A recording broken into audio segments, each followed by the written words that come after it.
Val d'Oise, le département, partenaire de cet événement.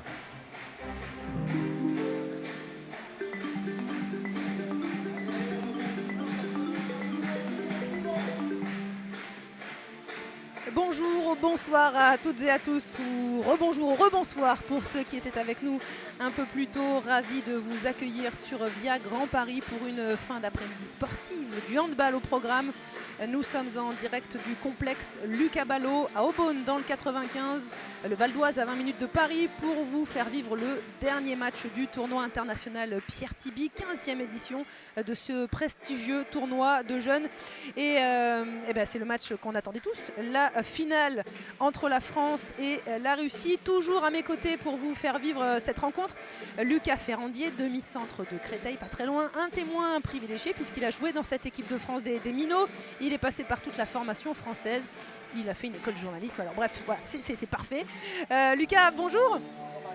Bon, ça va toujours bien ? Ça passe toujours bien. Bon, ce France-Russie qui se profile donc cette finale, à quel match on peut s'attendre à votre avis ? Un match rude tout d'abord, mais surtout à une opposition de style avec des Russes qui vont vouloir imposer leur... Une équipe de France qui va devoir s'appuyer sur une grosse défense et leur jeu rapide parce que c'est une qualité physique bien supérieure. Alors pendant que vous voyez l'équipe de Russie qui va entrer sur le terrain, vous rappelez donc ce tournoi Pierre Tiby, c'est un tournoi donc de sélection jeune. Il regroupait 4 sélections nationales, catégorie d'âge de tous ces jeunes garçons qu'on va voir moins de 19 ans, étaient en lice juste avant la Belgique et la Roumanie. J'espère que vous étiez avec nous sur Via Grand Paris pour suivre cette rencontre. Le match nul entre la Belgique et la Roumanie, deux équipes qui participaient pour la première fois à ce tournoi. Les Français, eux, qui vont rentrer bientôt sur le terrain, sont tenants du titre. Alors, ce qu'il faut savoir pour l'équipe de France, c'est que c'est une nouvelle génération. C'est un nouveau cycle qui commence. C'est ça pour l'équipe de France, Lucas Ferrandier. Il passe de l'équipe de France cadet à l'équipe de France jeune.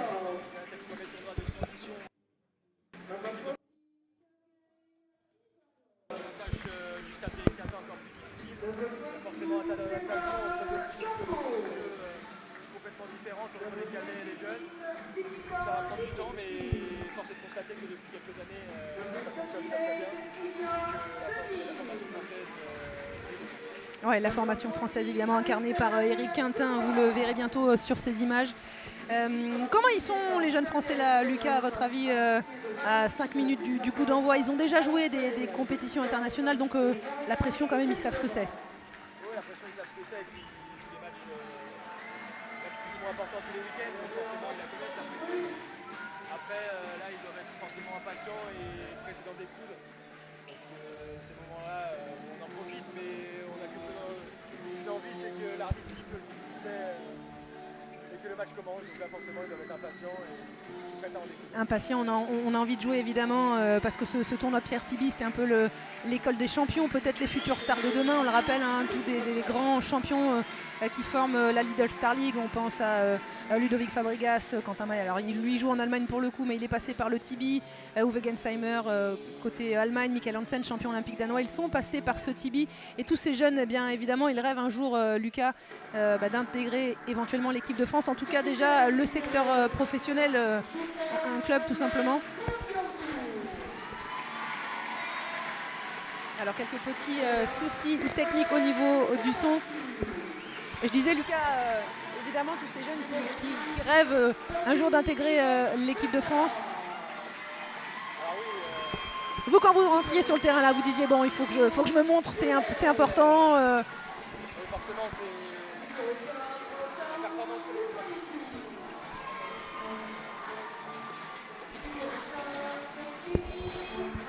Il n'y a aucun son. Alors pendant que les Français rentrent sur le terrain, le numéro 5 de cette équipe de France, Kenny Vermont, le numéro 7, le demi-centre, Sadou Ntanzi, joueur du PSG. Tous ces jeunes qui évoluent en pôle espoir et qui les week-ends rejoignent leurs clubs respectifs dans leurs villes respectives.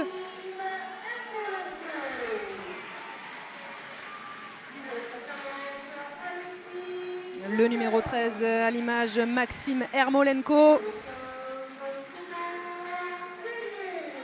L'entrée d'Alexis Jacquin.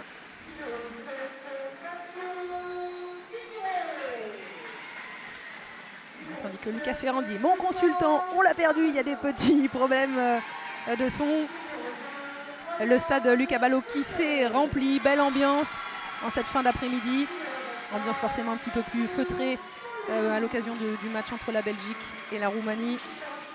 Toutes les familles sont venues assister à cette finale. Beaucoup de franciliens évidemment, donc la famille, les amis sont présents dans les tribunes. Bon. Lucas est de retour parmi Non, voilà.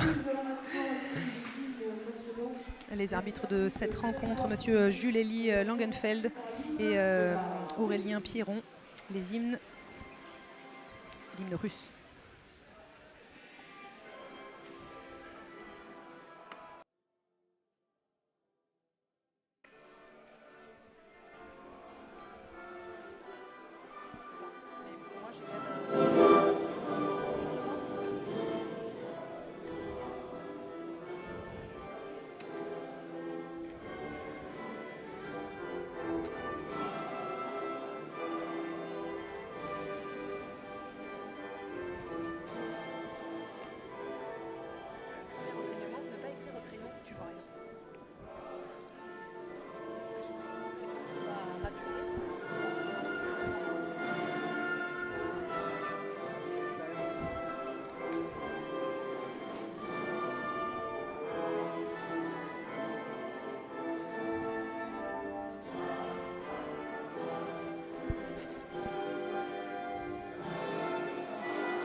Qui va tenter de s'imposer dans ce Pierre Pudy. Et tout de suite l'hymne de la France.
La rage, évidemment, la détermination de l'équipe de France. On a vu le beau sourire de Kenny Vermont, le joueur de Sana Saint-Gratien, peut-être de la famille, des proches présents en tribune. De nombreux franciliens, Lucas, présents sur le parquet. Belle Marseillaise, entonnée par l'ensemble du public présent ici à la salle Lucas Ballot. Une ambiance bien différente du match précédent. Évidemment, l'ambiance un peu plus feutrée pour la rencontre entre la Belgique et la Roumanie.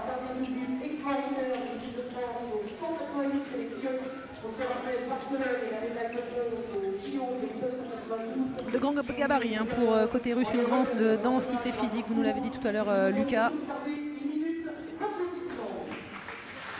Et tout de suite une minute d'applaudissements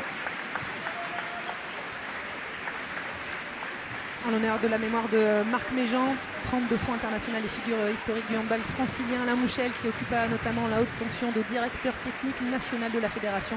Enfin Philippe Médard, gardien de but extraordinaire de l'équipe de France aux 188 sélections. On se rappelle Barcelone et la médaille de bronze aux Jeux Olympiques de 92 qui ouvrit le compteur bleu. Une minute d'applaudissements donc en hommage de ces trois grands monsieur du handball. Les Russes n'ont pas trop dû comprendre la minute de silence. Ils ont applaudi quand même, c'est bien. C'est la rigueur russe. On passe au titulaire peut-être, Marion? Tout à fait, le set de départ de l'équipe de France. Avec, vous êtes allé voir. Titulaire pour l'équipe de France, on retrouve aux ailes Théo Müller et Baptiste Damatrin, le Cristolien. Sur la base arrière, Sadou Ntanzi animera le jeu des Bleus. Il aura à ses côtés Lucas Jamtal et Mathieu Salou. Et enfin au poste de pivot, On retrouvera le joueur de Saint-Marcel Vernon, Jotam Mandjangou. Dans les cages françaises, c'est l'Ivrien David Bernard qui tiendra le poste. Quand on est jeune là comme ça, Lucas, quand on arrive en minot, c'est important de remporter ce Tibi. Voilà, ça fait partie de l'histoire de la construction d'un joueur. C'est Pour vrai passer que par le Tibi. cette génération a eu la chance de faire 2 compétitions importantes avant d'arriver au Tibi, que sont les Foges et le Mondialito. Mais c'est vrai que pour toute génération normale, c'est la première compétition plus ou moins officielle et importante. Donc ouais, c'est important d'arriver ici et de tout de suite vouloir imposer son territoire et de remporter ce titre. Et de conclure cette première semaine de rassemblement par une victoire ici dans ce tournoi international Pierre Tibi. Le coup de voix de quelques instants donné par l'équipe de France.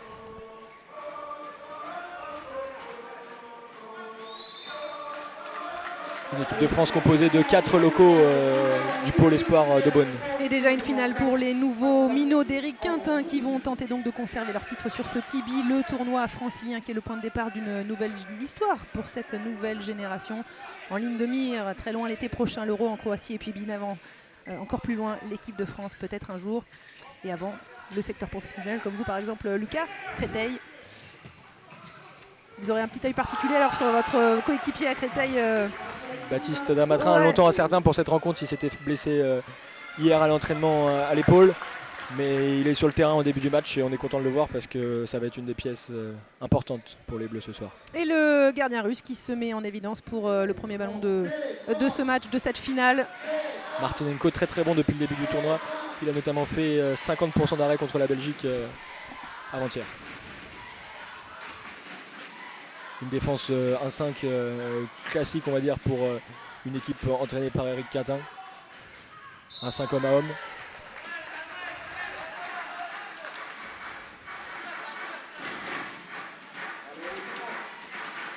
Et d'entrée le public du complexe Lucas Ballot qui pousse derrière ces minots.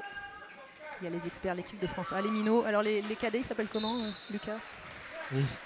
On les appelle pas. Jeu passif déjà contre la Russie. Et le premier but inscrit par le numéro 8 russe, Alexander Kivalenko.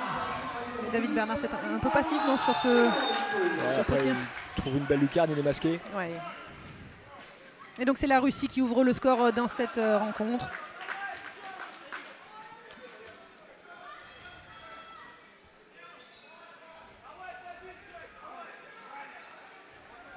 Peut-être un peu de stress côté français en ce début de match.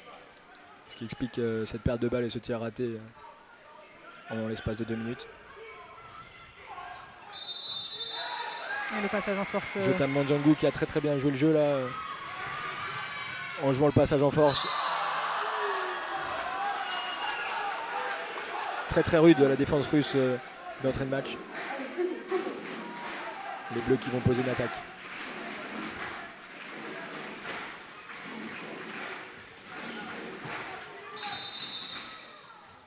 Petit rappel à l'ordre de la part de l'arbitre entre le pivot français Ça se frotte un peu et la charnière centrale russe. au niveau central.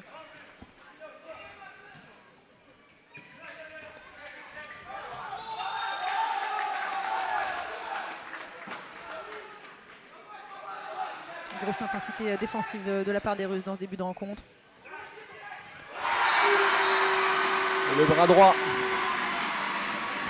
de l'arrière français. Le bras gauche Gauche, pardon, oui. de l'arrière droit. De l'arrière français. droit français, pardon. Mathieu Salou. Mathieu Salou, auteur de 8 buts en 2 matchs, le joueur de Cesson-Rennes. 17 ans, la plupart des joueurs de l'équipe de France qui ont 17 ans. Très beau gabarit, Mathieu Salou. Et l'intervalle entre 1 et 2, trouvé par l'arrière droit russe. Sergei Ivanov.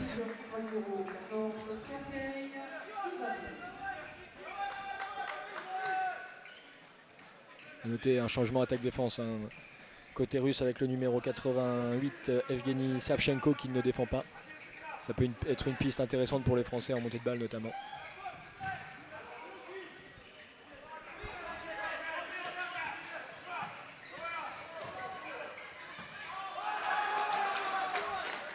C'est raté de la part de Lucas Jamtal.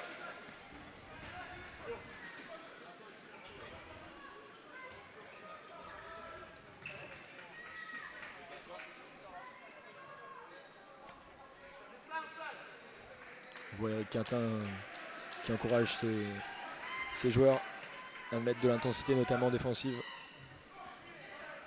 Alors Eric Quintin qui incarne par excellence la formation française, responsable du pôle PACA, ancien bargeot bronzé aux Jeux Olympiques de Barcelone, champion du monde en 95.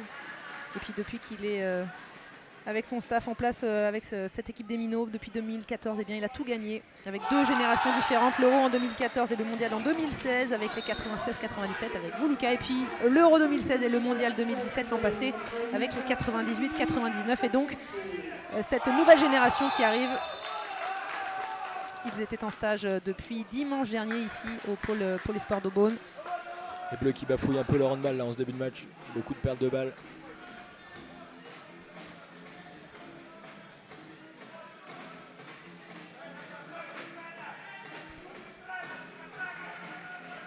Sadou Ntanzi toujours en position avancée en défense.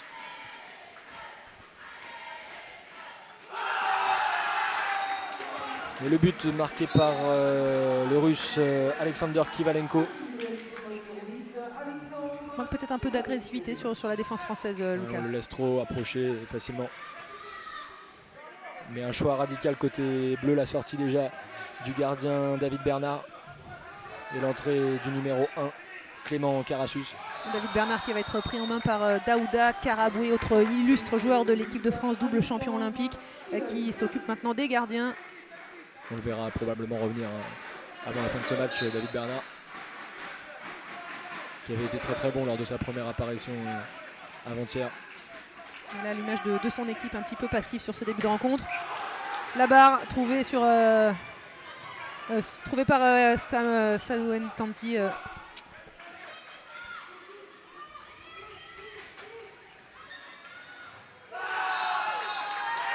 Le capitaine russe qui continue à mettre des buts.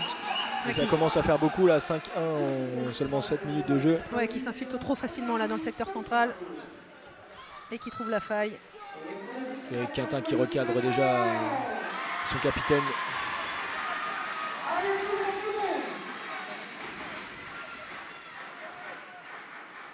Le Hugo fait par l'équipe de France.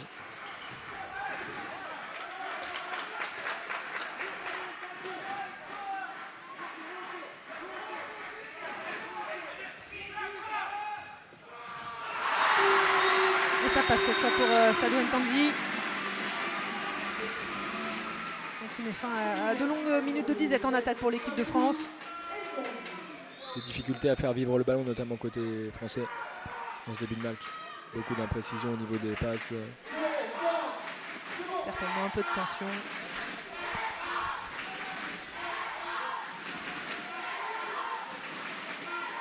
Et le public qui joue son rôle à fond.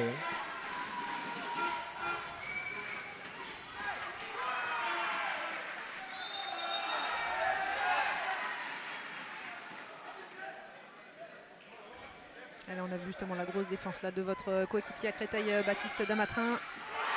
Il s'illustre notamment sur cette interception. Et la contre-attaque de Sadou Ntanzi qui se chauffe un peu avec le gardien russe. On dit toujours que l'attaquant doit plus ou moins éviter le défenseur, le gardien pardon. Ça n'a pas été le cas là, mais c'est bonne guerre. Ouais, mais ça ne lui a pas trop plu au gardien russe qui cherche du regard un petit peu Sadou Ntanzi.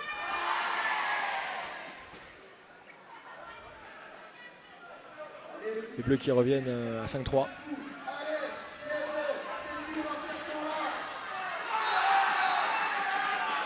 La bonne relation à la base arrière pivot pour la Russie.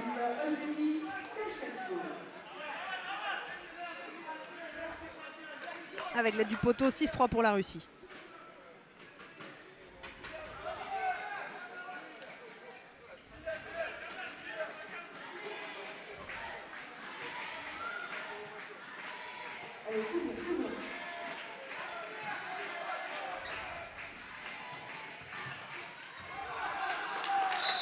Les Bleus repoussés très très loin du but. Ils n'arrivent pas à s'infiltrer. pour le Ils moment. n'arrivent pas à attaquer cette défense russe. Très très agressive.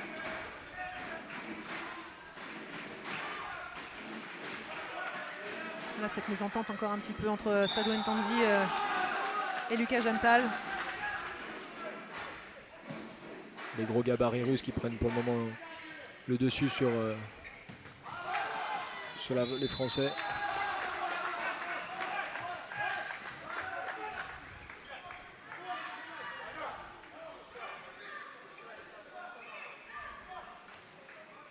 Le voilà, l'entraîneur français Éric Quintin. Toujours aucun arrêt côté français pour le moment. En bientôt 10 minutes de jeu. Mais le retour de David Bernard dans les buts.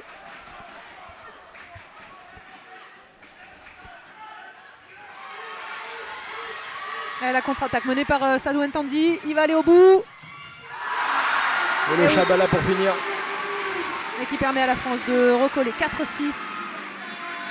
Ça plaît au public de la salle Lucas Ballot.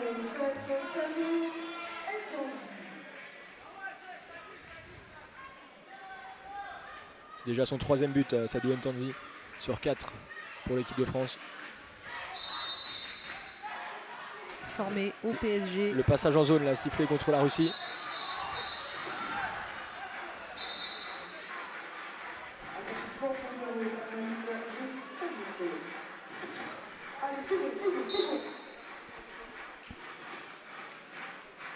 Carton jaune pour le capitaine russe Savchenko qui a empêché la remise rapide du ballon.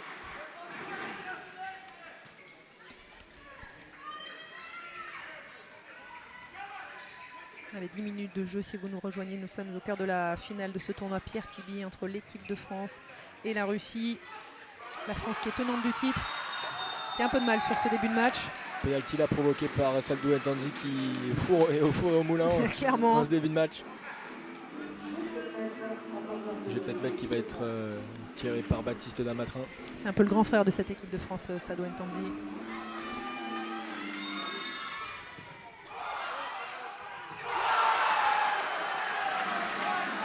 Le double arrêt du gardien russe dans un premier temps sur le penalty et sur la reprise de Baptiste Damatrin qui avait tenté le Chabala dans un deuxième temps. Malheureusement ça touche. Il est surmotivé le gardien russe avec un regard de taureau.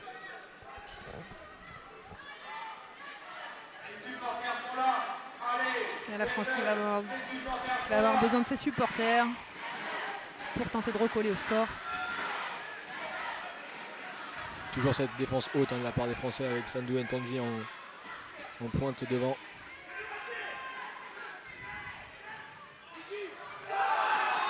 Et ce tir en appui de l'arrière droit russe, le numéro 14, Sergei Ivanov. Son 2e but dans la rencontre. Il est tout seul là, il a trouvé l'intervalle entre Baptiste Damatrin et Kenny Vermont.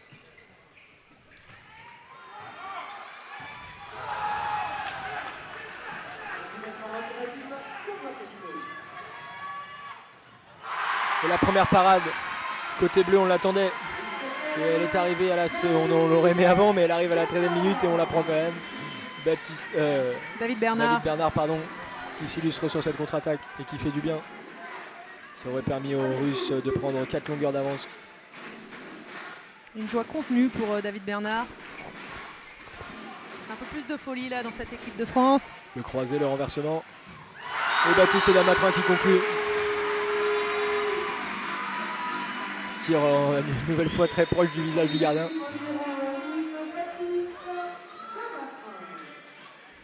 Il ne va pas apprécier notre ami russe. Alors Baptiste Damatrin, il s'entraîne avec l'effectif pro, Lucas. Il est en centre de en pôle espoir ici à Aubonne, donc sous la houlette de Pascal Persson. Et il s'entraîne avec l'équipe réserve avec le centre de formation quand il revient le vendredi au club. D'accord, pas encore de petites apparitions avec le professionnel. Ça va pas tarder. C'est tout ce qu'on lui souhaite. Et la Russie qui continue de creuser l'écart, 8-5. Et Baptiste Damatrin qu'on retrouve là, cette superbe roucoulette.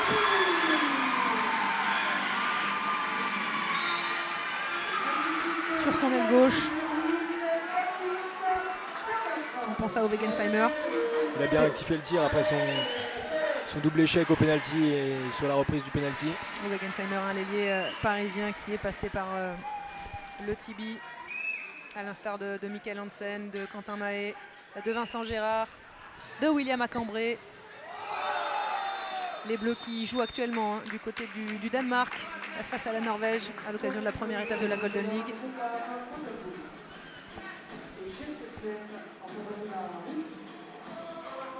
Et le pénalty obtenu par la Russie. Les Russes qui jouent bien, hein, qui jouent en passe, qui font vivre beaucoup le ballon et qui trouvent des solutions dans la défense française. Alexander Kivalenko pour la transformation. Et toujours 3 buts d'avance pour la Russie. Alors qu'est-ce qui manque à ces Bleus-là, Lucas, pour tenter de recoller au score déjà, tout simplement? Peut-être mettre un peu plus d'intensité en défense parce que 9 buts en un quart d'heure, c'est beaucoup trop. Et puis avec cette intensité défensive, ils pourront mettre du rythme, notamment en montée de balle. Je sais que c'est la force des équipes qui passent sous la houlette d'Éric Quintin. Donc, Eric, il a insisté à notre micro tout à l'heure de ce rythme. Défense, montée de balle, Eric il adore. Donc je pense qu'une fois que la défense sera réglée, tout va en découler. Ouais, il faut emballer un peu ce match, c'est ça, cette équipe de France. Un rythme un peu lent pour nos minots. On voit que de nombreux changements sont à venir parce que 5 joueurs s'échauffent sur le banc. Donc c'est ce qui peut aussi payer au fur et à mesure du match la fraîcheur de chaque joueur qui va. Et la longueur du banc français, bien fournie. Les grands gabarits russes ne vont peut-être pas tenir les 60 minutes. Cette équipe de France des minots qui à l'étage inférieur ont décroché le bronze au Mondialito et donc la 4e place aux Jeux Olympiques de la jeunesse l'été dernier en Hongrie. Ça y est, les changements s'effectuent. Avec l'entrée de Kenny Vermont, le joueur de Sannois à Saint-Gratien. Il habite à Villiers-le-Bel. Il aime faire le spectacle, quelques dingueries selon Sadou Ntanzi. C'est lui qui avait un beau sourire pendant la Marseillaise. Ah, c'était le plaquage en règle d'Alexei Chirkov.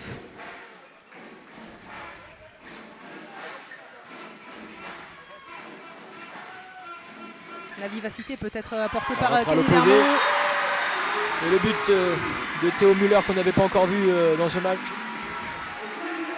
Le Montpellierin. Alors lui, il a une particularité. Il a déjà 1 an d'avance au niveau des études. Il est déjà à la fac. Du coup, il a pu intégrer le centre de formation de Montpellier.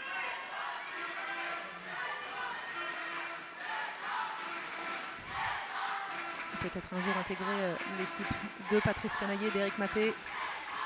On salue s'il nous regarde.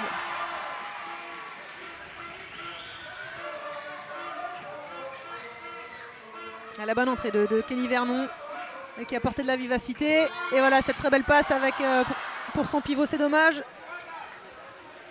La finition qui a raté. Et pour Ryan Bouteille. Les Russes qui perdent un peu leur handball, là, qui se précipitent.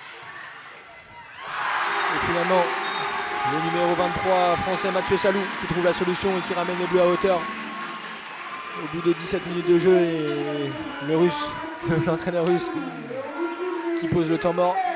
Il sent bien que les Bleus commencent à prendre le dessus. Ouais, que la dynamique s'inverse. On va écouter Éric Quintin. Si tout se passe bien, équipé d'un micro. Kenny, Hugo, ça te parle? Les coachs du Ok. Conseil français. On part plutôt sur Hugo et tu amènes tes arrières. Sur l'intérieur, soit vous enchaînez, soit vous posez. Mais celui sur qui la balle est posée, il faut qu'il mette du duel dans la profondeur. Mettez des duels sur les deux. Quand la balle revient centrale, travaillez autour du pivot. Tu restes central, Ryan. Et sur les retours, vous venez faire du 2-2 autour. Votre duel va fixer un 2. Le 2 contre 2 central, il va être intéressant. Attaque, Ryan, une juste réparte. Anticipez les numéros 2. Si Kenny est un peu haut et que le demi rentre, venez vite prendre pour libérer Kenny.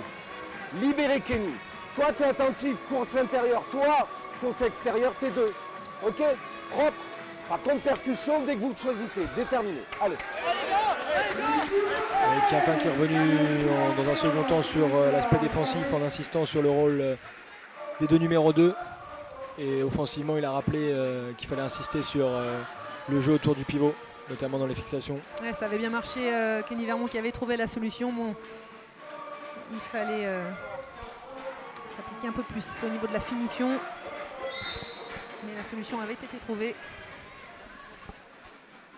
Allez, la France qui est revenue à hauteur de la Russie, 9 partout après 17 minutes de jeu. Notez Marion que tous les joueurs français sont déjà rentrés sur le terrain. Ce qui est quand même exceptionnel en 17 minutes.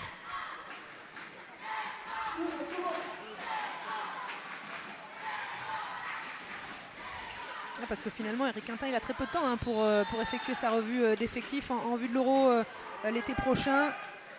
Un stage de préparation en janvier à Aix-en-Provence, puis les championnats méditerranéens à Casablanca au Maroc. Des stages de préparation et des matchs amicaux au Danemark, ce sera en avril.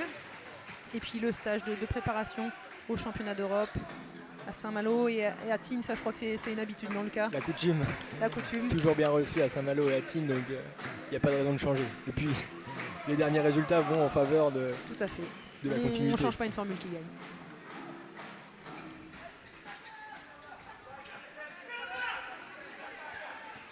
Voilà le jeu autour du pivot comme l'avait demandé Eric. Dommage là, il était un peu près Maxime Ermolenko. Et un peu gêné non, en l'air par Un peu touché mais. Ilya Beletsov.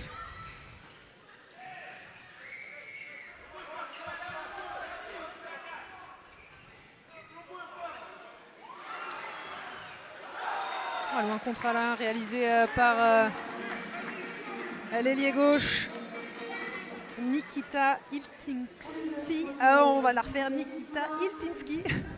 Premier but inscrit par la Russie en 5 minutes, depuis 5 minutes. Pardonnez-moi pour la prononciation. J'ai pas appris russe au lycée.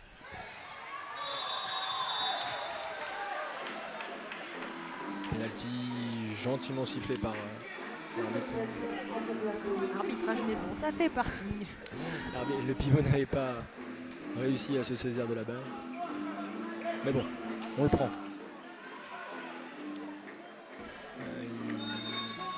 L'arbitre a jugé que le pivot français était en position de shoot.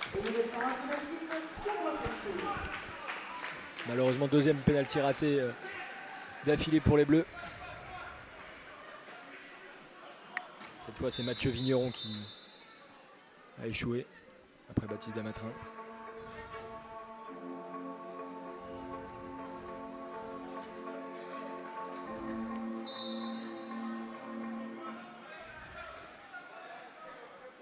Les Russes toujours devant hein, après 20 minutes. Ils mènent 10-9. 15e édition donc, de ce tournoi à Pierre Tiby. On va saluer justement le département du Val d'Oise. Hein. Ce tournoi qui est né sous l'impulsion du comité du handball 95 et avec le soutien du département. Eh bien, chaque année maintenant c'est devenu un tournoi référence, une grande fête du handball, près de 3000 spectateurs. Un moment phare donc dans la saison des sélections jeunes, catégorie de moins de 19 ans. Avec Quintin qui reprend Maxime Ermolenko là et qui lui demande de plus avancer en défense et de ne pas reculer. Et la bonne prise d'intervalle de l'arrière droit français. Thibaut Tellier qui s'illustre pour la première fois dans ce match. C'est bien parce qu'on voit que côté bleu, ils ont changé toute l'équipe, mais il n'y a pas de différence aussi bien au tableau d'affichage que dans la qualité du jeu. La très belle entrée hein, quand même de Kenny Vermont qui a amené de la vivacité et qui a permis à l'équipe de France de recoller. Et la parade de David Bernard. Et la très belle relance avec Taoulou Loufouanitou pour son premier but.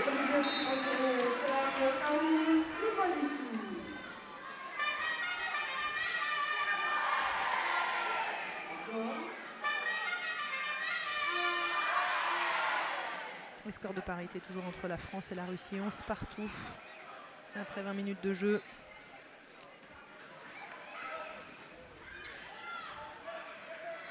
Les Bleus qui ont repris le dessus, hein, notamment en défense. On voit que les Russes ont beaucoup plus de mal à s'approcher du but. La défense, hein, c'est la marque de fabrique de la France. Un peu de chance là parce que David Bernard avait fait l'arrêt. Malheureusement la récupération russe.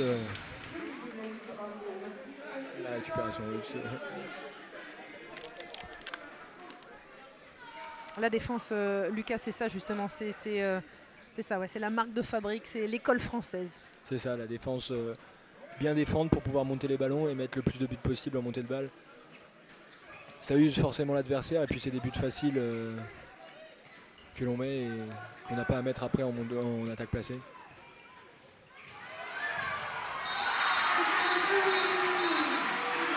Et toujours cette base arrière, cette relation base arrière pivot avec Ryan Boutaeg. On voit quand même que les consignes d'Eric Quintin au temps mort ont bien été entendues parce que beaucoup de jeux autour du pivot et les pivots qui sont servis, donc ça doit faire plaisir à Eric. La rigueur des minots. Situation de supériorité numérique avec la sortie du gardien côté russe. Parlez-nous peut-être, Lucas, de la méthode justement un peu d'Eric Quintin.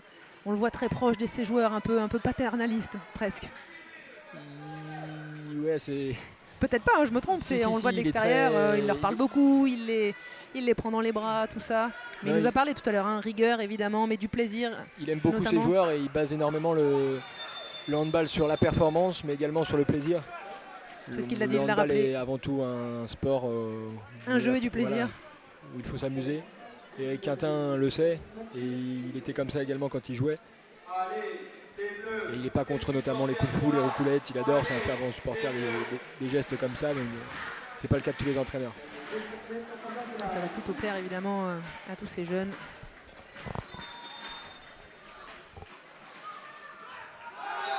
Et ça passe entre les jambes de David Bernard, ce jet de 7 mètres transformé par Alexander Kivalenko. Et la Russie qui repasse devant 13-12.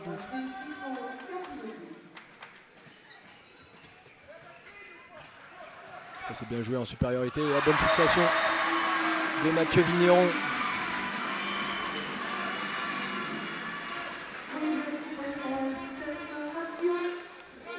Mathieu Vigneron qui ramène les Bleus à hauteur des Russes. Il y a seulement 3 arrêts, un côté français également. Il faut resserrer un peu les boulons en défense et dans les cages. On ira voir notamment Daouda Karaboué à la mi-temps de cette rencontre. Double champion olympique, double champion du monde en charge des gardiens. Le mauvais bloc sifflé au pivot russe Ilya Belevtsov. Le décalage trouvé par l'équipe de France et la bonne fixation de Taoulou Fanitou. Et les Bleus qui passent pour la première fois devant dans ce match. 2 sur 2 pour l'ailier droit.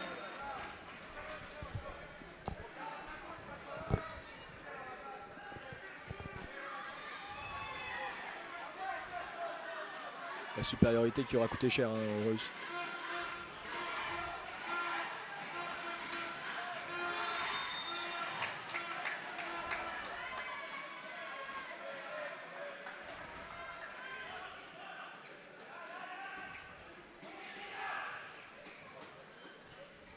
L'équipe de France qui s'était largement imposée dans ses 2 premiers matchs dans ce Tibi, 41-19 face à la Roumanie, 38-24 face à la Belgique. L'équipe de France qui compte un but d'avance face à la Russie dans cette finale. Retour de Clément Karassus pour ce penalty.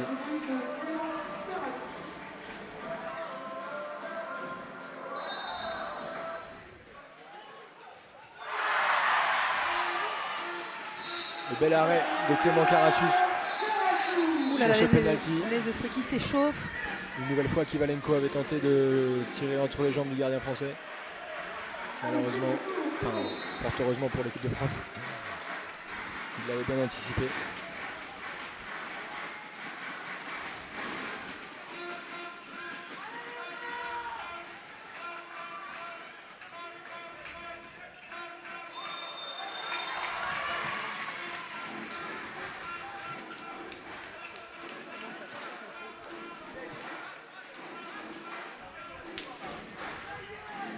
David Bernard qui fait son retour dans les cages françaises. Dommage là le passage en force de Thibaut Tellier qui avait pourtant trouvé le décalage sur l'aile droite.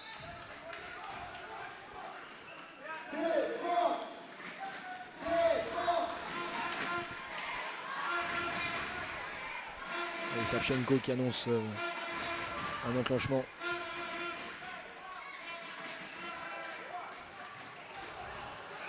Et ça marche plutôt bien. Pour l'égalisation de la Russie. Il y a déjà 14 buts encaissés par les Bleus. C'est un peu trop, Lucas. Ouais, c'est un peu trop, surtout qu'ils prennent beaucoup de relations à deux. Là, notamment, une relation à deux, c'est un manque d'attention.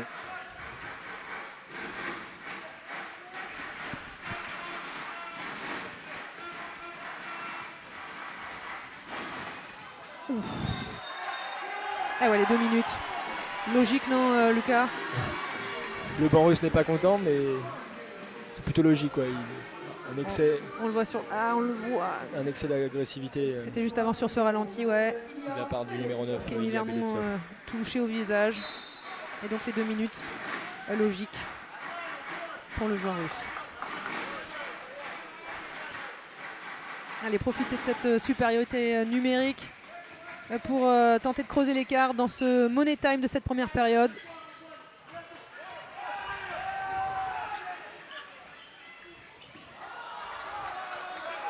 Dommage, dommage, mais c'est pas forcément très bien joué en supériorité numérique que de revenir comme ça au secteur central.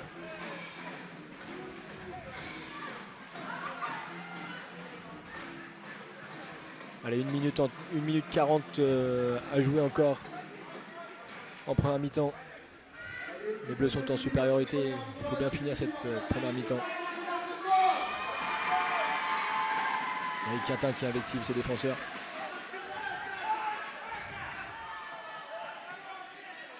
Changement de défense, là ils sont passés en 1-5 de zone, alors que depuis le début du match ils étaient en homme à homme. Et la perte de balle, il n'y a pas de gardien, dommage.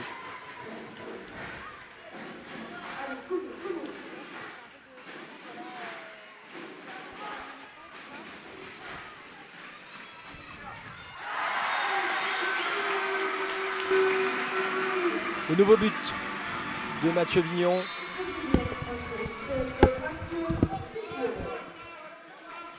Son deuxième dans la partie, 2 sur 3 pour lui aujourd'hui.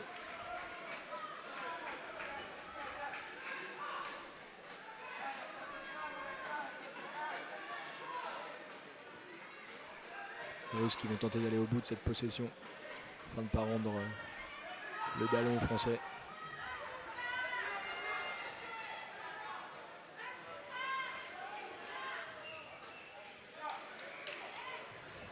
La défense de zone, on la voit bien là. Hein. Les Français en supériorité numérique côté ballon. Et l'arrêt de David Bernard. Et la dernière possession va être française pour prendre 2 buts d'avance juste avant la mi-temps.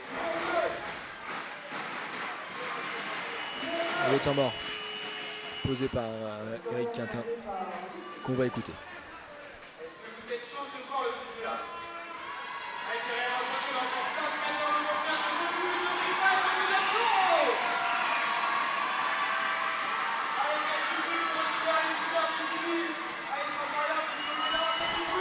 Ryan, tu es central du côté de Thibaut. Quand Thibaut s'en va chercher Maxime, tu l'accompagnes central. Quand Thibaut va chercher Maxime, tu prends intervalle arrière droit, tu lui mets un coup de fou en l'air. Tu lui mets en l'air. Thibaut vient te chercher. Il va être dans l'intervalle de Thibaut. Dans l'intervalle arrière. Ok? C'est bien large. Il faut que tu attires les liens pour ouvrir l'espace. Ok? Allez, Louis. Les consignes sont claires du côté d'Eric Quintin. Entre le 2 qui a annoncé un enclenchement bien précis qui devrait amener à terme un coup de fou. On va voir si les Bleus vont parvenir à exécuter ce mouvement. Il reste 5 secondes. Ah, c'est dommage cette tentative de Kung Fu échouée par Kenny Vermont. Mais l'essentiel est là. L'équipe de France est en tête à la pause. 15-14 pardon, pour les Bleus face à la Russie. Ouais, des Bleus qui ont eu du mal en début de match, mais qui ont bien réagi depuis et qui sont passés devant juste avant la pause. Psychologiquement, ça va leur faire du bien. Les Bleus qui rejoignent le vestiaire. C'était trop court pour les interviewer, mais on va s'approcher de Daouda Karaboué, l'entraîneur des gardiens. En grande discussion justement avec David Bernard. David Bernard, auteur de seulement 4 arrêts.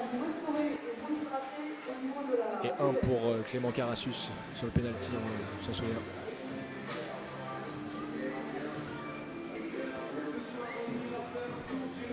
Côté buteur français, Sadou Ntanzi, 3 réalisations. Mathieu Vigneron, 2 réalisations, et tout comme Baptiste Damatrin. Côté russe, Alexei Kivalenko et Sergei Ivanov ont mis 4 buts. Allez, Daouda Karaboué qui se présente à mon micro. Daouda, bonjour. Bon, l'équipe de France, déjà, c'est l'essentiel, est en tête à la pause. Début de match un peu timide, peut-être un petit peu de pression pour les Bleus. Oui, certainement. Mais en même temps, je pense que les jeunes ont préféré faire un début de match comme ça un peu compliqué pour faire plaisir au public, tu crois pas? Non, je plaisante. Mais c'est un peu normal, c'est la première pour pas mal d'entre eux, même s'ils ont fait les fauches l'année dernière. Là, c'est un cran au-dessus.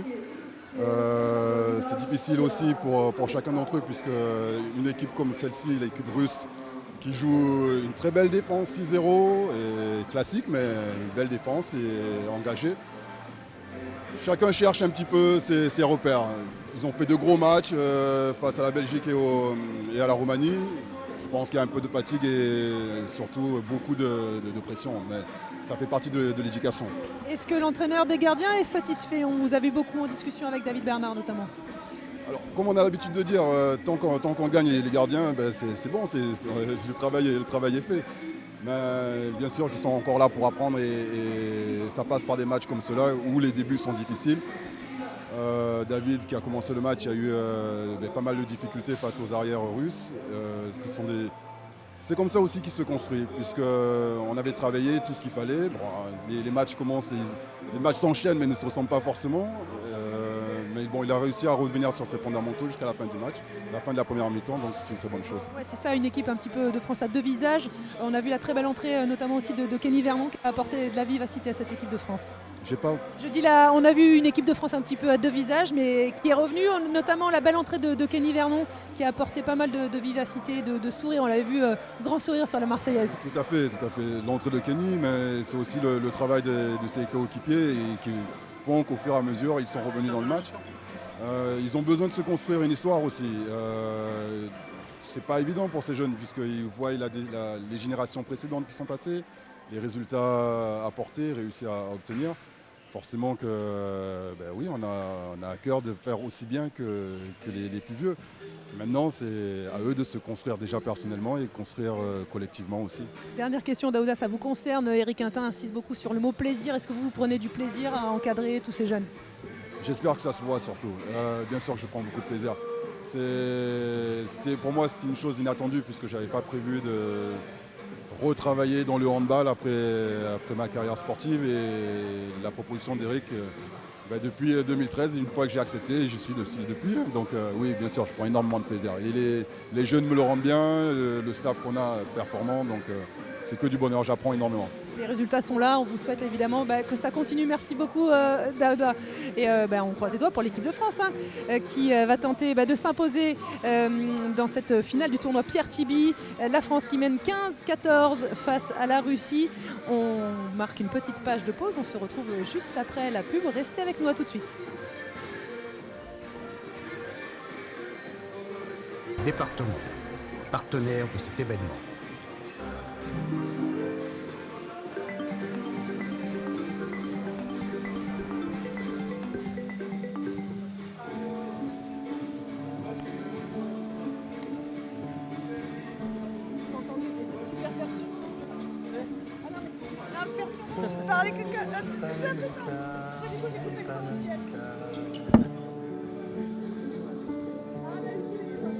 Dans quel bras, comme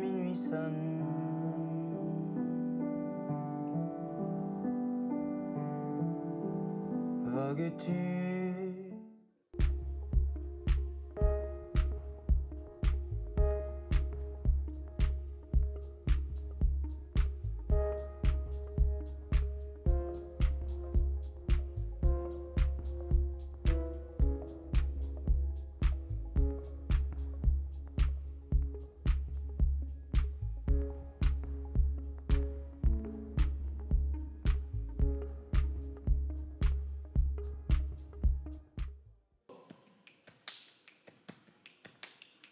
C'est comme si quelque chose s'était créé.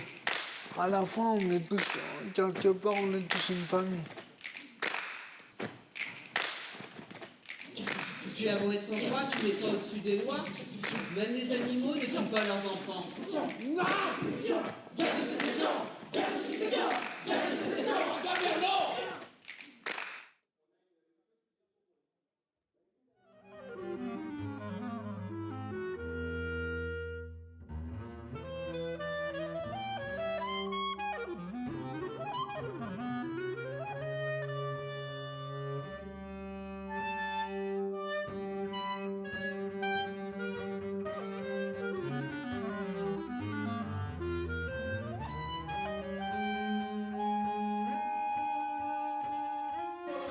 Ouais, c'est pas grave, on va le redire.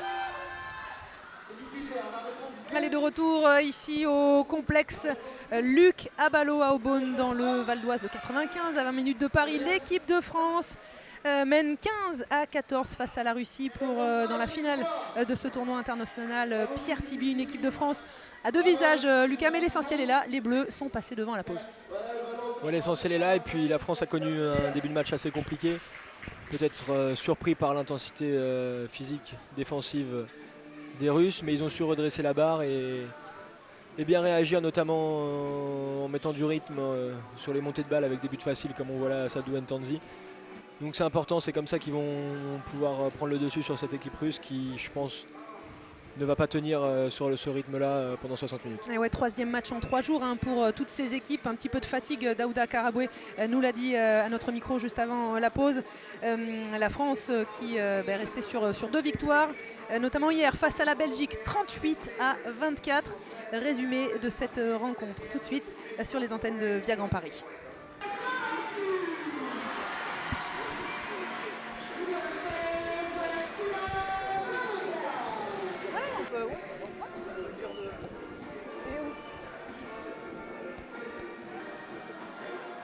Il faudrait qu'on lui trouve une chaise.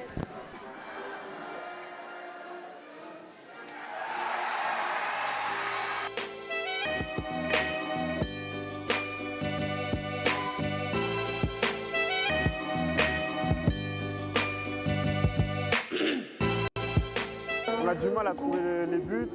On commence avec des erreurs défensives, on perd beaucoup nos duels et c'est un peu compliqué pour nous ce début de match. Il y a un peu trop de pression qu'on s'est mis au début de match. À l'échauffement, on n'était pas assez dedans. Je ne vois pas comment on pourrait perdre ce match. Franchement, on a les capacités pour gagner et je ne vois pas ce qui nous ferait déjouer. Collectivement, première mi-temps, c'était pas mal. Je pense qu'on a quand même tenu la baraque sur la première mi-temps. On a bien commencé le match, on l'était. Franchement, à un moment, c'était égalité. Et puis, fin de la deuxième mi-temps, on a commencé à craquer. Ils ont commencé à augmenter le rythme. Et puis voilà, ils nous ont un peu dépassés. On a essayé de jouer notre jeu et donc voilà, on a fait ce qu'on pouvait.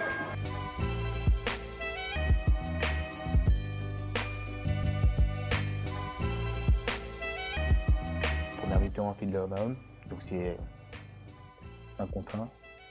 Essayer de ne pas se faire passer, essayer de bloquer l'autre, essayer d'avoir ce joueur, de garder ce joueur jusqu'au bout.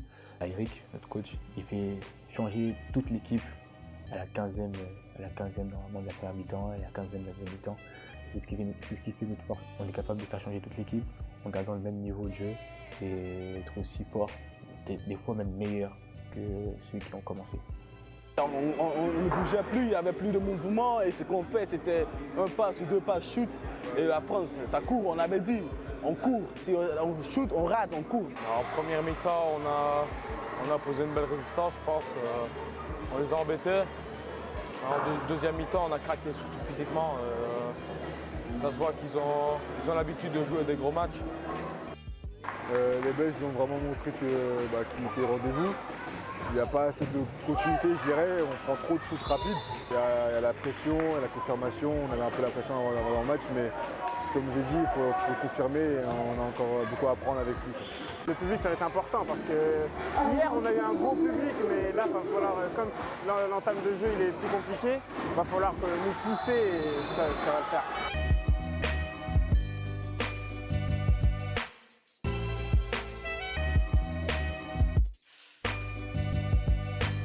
Quel but, parce qu'il fait un pastis à une main, je crois. Et la relance, il bute directement. Franchement, je suis fier pour lui, je suis content pour lui.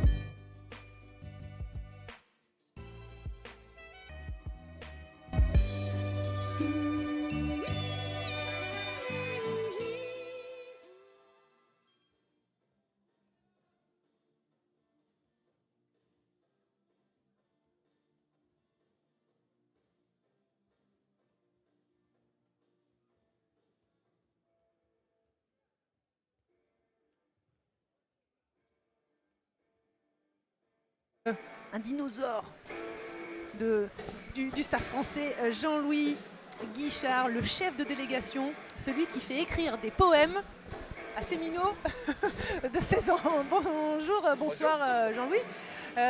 Déjà juste un petit mot sur la première période de vos minots. Sur le match? Ouais, sur le match. Sur le match, moi je suis très heureux parce qu'ils n'ont pas fui le combat. Alors Vincent Guillen que je suis apprécié parce que c'était pas facile au début, ils ont laissé passer l'orage et puis voilà, ça va bien. Je suis fier de ces petits là. Alors ça c'est bien. Alors avant le coup d'envoi donc de cette deuxième période, on continue de discuter avec Jean-Louis Guichard, chef de délégation de l'équipe de France. Je vous le disais, il fait écrire des poèmes à ces jeunes de 16 ans. Lucas, vous avez écrit des poèmes? Aussi, ou quoi? Dites-nous, vous pouvez nous citer quelqu'un? Des punitions. Des punitions. Des sketchs. Non mais je rigole, mais c'est un élément central dans la vie de groupe incarné par cet homme Jean-Louis Guichard. Racontez-nous, Jean-Louis, ça vient d'où cette idée? C'est beaucoup de complicité avec Eric, le coach. En fait, j'étais directeur d'établissement, je connais bien la jeunesse, j'étais éducateur spécialisé. Et je pense que c'était un moyen d'accompagner ces jeunes en dehors du terrain, mais en restant dans la création de l'équipe, c'est-à-dire le groupe ensemble, comme le dit Doudou. Et pour ça, il ne faut pas lâcher, il n'y a pas que le terrain, il faut aussi assurer la cohésion. Pour assurer la cohésion, c'est du média training, c'est de la poésie, c'est des sketchs, du jeu. J'ai rien inventé, simplement j'ai... Ah si, c'est la première fois quand même que j'entends qu'on écrit des poèmes en équipe de France. Dans le hand, je l'ai raconté, mais c'était important parce que dans l'entreprise, partout dans la vie, la cohésion, ce n'est pas des mots. La cohésion, c'est des actes. La cohésion, la détermination, le vivre ensemble. Il faut le façonner avec ces jeunes, tout en leur laissant de la liberté. Voilà, j'essaye d'apporter ma pierre, mais j'insisterai sur le fait que ça ne peut pas se faire s'il n'y a pas de cohésion avec le coach. Ça, c'est important. Évidemment, une grande complicité, tout ce staff. Le résultat du terrain, comme dans la vie, comme tous les jours. Alors que le coup d'envoi a été dominé donc de cette... de leur apprendre à vivre. De cette deuxième période. Le poète Jean-Louis Guichard continue de parler. Jean-Louis, non, désolé, il n'a pas de retour, c'est normal, il ne s'entend pas. Vous leur avez demandé quoi aujourd'hui? Alors ils ont écrit quoi? Ou ils ont chanté? Ils ont fait une petite chanson aujourd'hui sur un air de rap avec quelques mots. Et puis j'étais surpris, belle chorale, les petits là, belle chorale. Alors qui c'est qui s'en sort mieux au poème, au chant, au rap? Je vous le dirai la prochaine fois. non. Ils ont vraiment fait ça en groupe et ça s'est très bien passé. Ils ont bluffé Eric, moi aussi d'ailleurs. Et je pense qu'aujourd'hui, ils ont gagné le droit d'être appelés les Minots. Voilà, le club des Minots que notre ami Lucas connaît bien. Peut-être qu'il sera président du club des Minots d'ailleurs, on va voir. Lucas, président. Pas tout de suite. Merci beaucoup Jean-Louis, on va vivre cette deuxième période. Merci à vous d'être venu à notre micro sur les antennes de Via Grand Paris pour suivre la finale de ce Pierre-Tiby 15 partout entre la Russie qui vient d'égaliser, donc de retour des vestiaires. Un peu de fatigue, nous a dit Daouda Karaboué pour l'équipe de France qui joue son troisième match en 3 jours. Sur ces deux premières rencontres, de larges victoires des Bleus, 41-19 contre la Roumanie, 38-24 face à la Belgique. On a vu le résumé juste avant. On notait que c'est exactement la même équipe qui débute cette mi-temps que celle qui a débuté le match. Donc un classique d'Éric Quintin qui fait vraiment ce qu'on appelle 15-15, c'est-à-dire il partage le temps équitablement entre tous les joueurs. Avec donc Sadou Ntanzi à la main de cette équipe de France. Baptiste Damatrin et Théo Muller sur les ailes. Mathieu Salou et Lucas Jamtal sur les postes d'arrière. Et enfin Jotam Mandjangou au poste de pivot, le capitaine. En revanche, dans les cages françaises, ça a changé avec l'apparition de Clément Carassus qu'on avait vu sur un pénalty en première mi-temps, qu'il avait d'ailleurs arrêté. Une belle agressivité en défense de retour des vestiaires pour les Bleus. Ça leur avait un peu fait défaut en début de match. Des intentions donc défensives pour les Français qui vont maintenant construire leur attaque avec à la baguette Sadou Ntanzi, le joueur du PSG. Dommage, c'était une bonne situation de shoot pour le Mathieu joueur Salou. de Cesson, Rennes.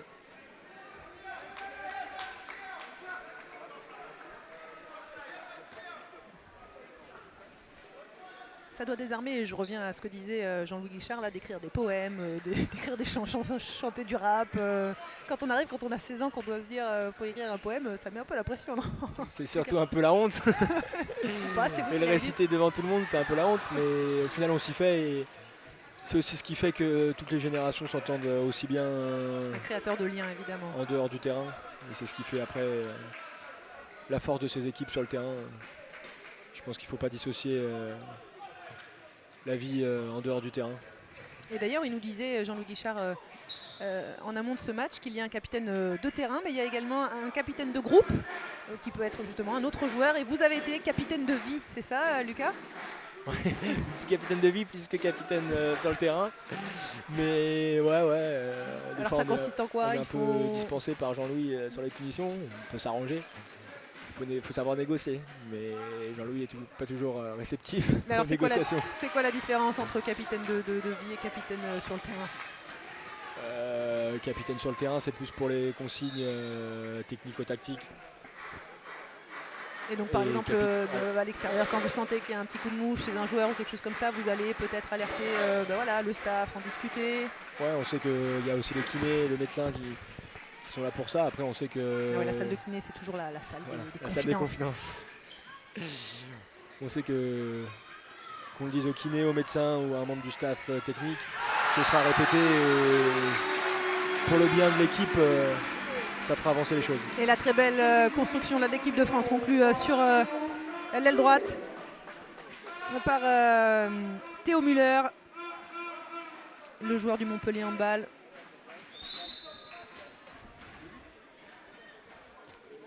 À 17 ans, il a déjà intégré le centre de formation puisqu'il est en avance à l'école. C'est un bon élève.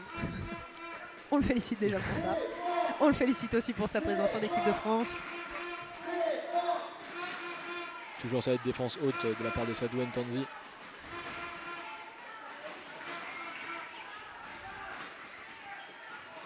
Les Bleus qui sont redevenus plus agressifs en défense. Ça prend beaucoup de temps l'attaque russe. La belle passe de la part du capitaine russe. Et la situation de trouver au poste de pivot par le numéro 2, Alexei Cherkov. Son premier but de la rencontre.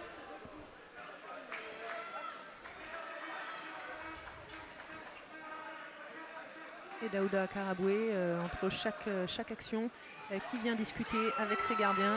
Et la belle passe de Sadou Ntanzi pour le pivot et le capitaine de cette équipe, Jotam Mandjangou, qui inscrit là son premier but lui aussi dans cette rencontre. Les Bleus qui sont passés comme en fin de première mi-temps, en 5 de zone, la spécialité de l'équipe Quintin. Vous parlez du poste de pivot, Lucas. Il y a du monde devant pour... Les places sont chères. Ouais, les places sont chères. On pense à l'équipe de France, Ludovic Fabregas, Nicolas Tourna, Cédric Sorano, Lucas Karabatic. Et le but sans gardien de Théo Muller qui fait du bien, qui permet aux Bleus de prendre pour la première fois du match 2 buts d'avance. L'équipe de France qui est restée sur la dynamique de cette fin de première période. L'exclusion de 2 minutes des Russes coûte cher là, en ce début de mi-temps. Les Bleus qui sont revenus avec des intentions tout autres.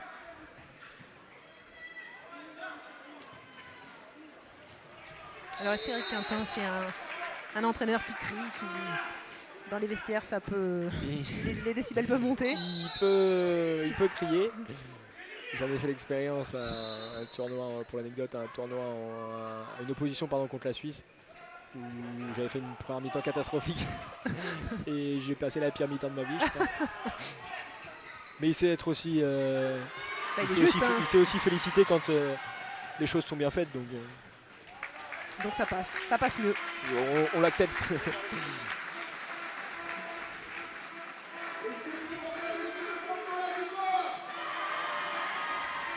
Et le public du complexe Luc Abalo qui pousse derrière ses bleus. Et cette tentative ratée de Sadou Ntanzi. Un peu précipité là. Ouais, ce tir déclenché là, un peu précipitamment.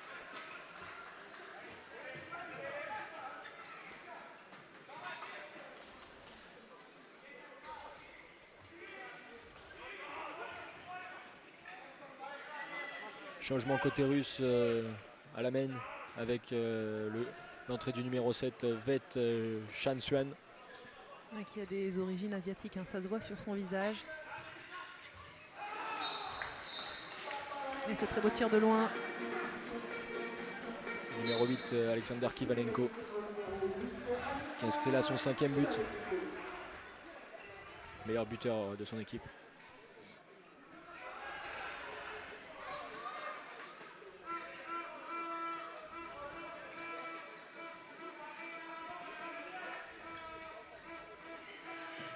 « 18-17, c'est le score.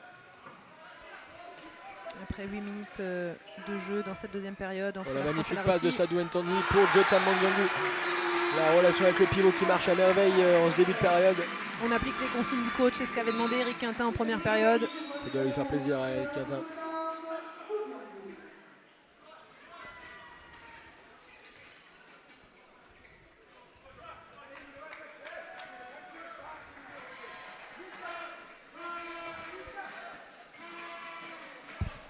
Et le Yago, côté russe.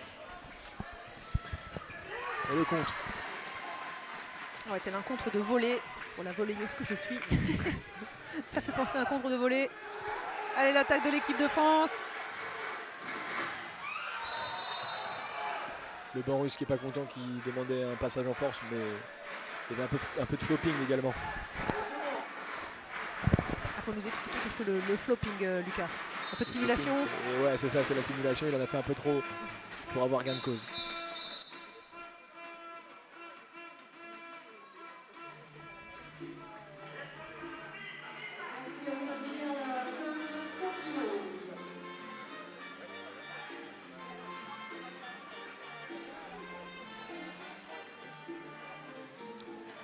Petit temps mort dû à cette serpillière demandée par les arbitres. Un peu de transpiration sur le terrain.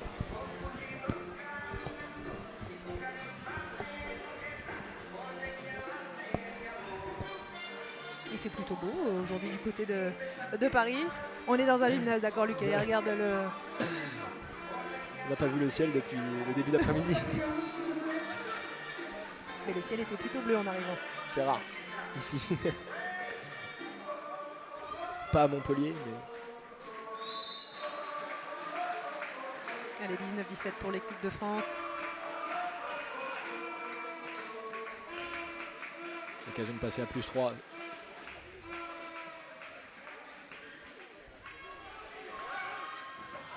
Dommage, c'était bien joué là de la part de la base arrière française avec du mouvement et des croisés qui avaient mis à mal la défense russe. Allez, s'en veut Mathieu Salouin, deuxième tentative là, consécutive, je crois, et deuxième échec pour l'arrière droit français.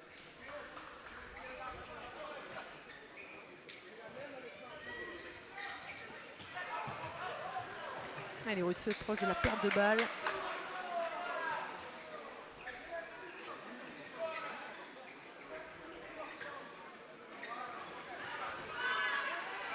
Tiens, Lucas, on pourrait vous demander qui est-ce qui vous a tapé dans l'œil, que ce soit du côté de la Russie ou peut-être de l'équipe de France.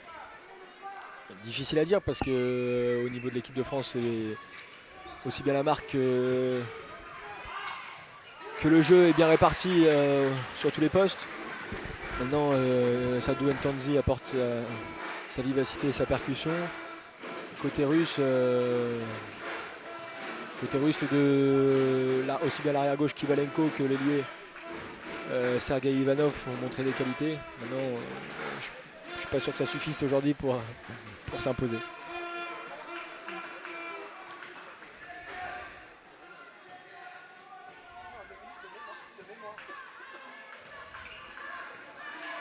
Le Marseillais. Ça par exemple c'est un enclenchement typique d'Éric Quintin qui aime beaucoup le Marseillais. Le croiser et je rends direct à celui avec qui j'ai croisé. Et on voit que c'est des petits coups comme ça qui fonctionnent quand la défense s'y attend pas. Éric Quintin qui aime le Marseillais pour un natif d'Aix-en-Provence. Il aime le Sud. Donc il est né à Aix-en-Provence. Très proche évidemment du club. Il a entraîné le club d'Aix-en-Provence. Entraîné cette année par Jérôme Fernandez, qui est le parrain pour la 2e année consécutive de ce Pierre Tiby.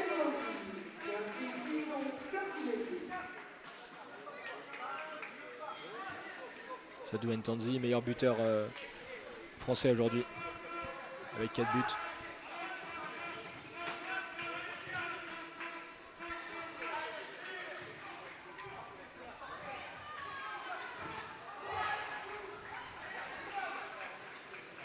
Ça passe à côté. Le gardien a cru qu'elle était rentrée, mais non, elle était derrière le filet.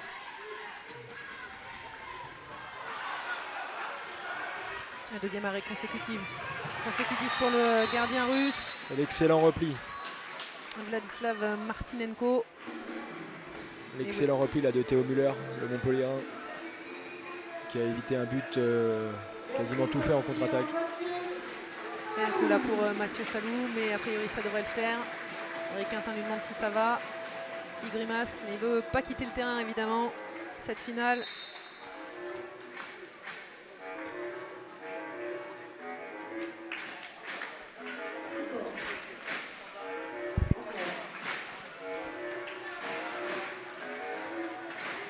Toujours +3 pour l'équipe de France qui mène 20-17.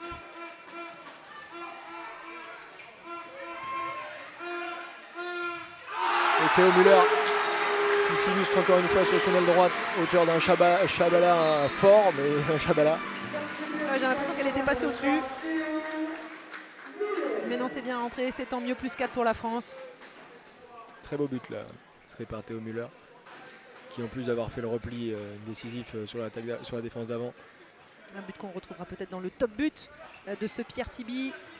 Toutes les vidéos, les actus à suivre sur le site internet de la compétition, sur les réseaux sociaux, la chaîne YouTube et bien évidemment que vous avez pu vivre en direct ici sur la chaîne Via Grand Paris. Et le but inscrit par Sergei Ivanov, le bras gauche russe pardon. Sadou Ntanzi balancé là.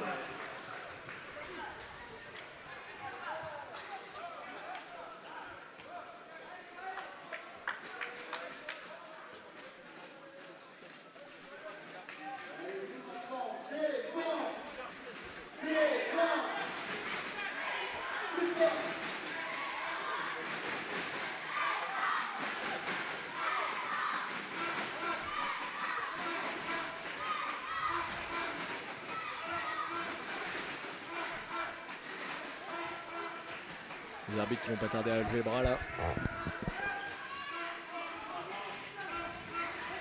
La récupération de Jotan Mandiongu.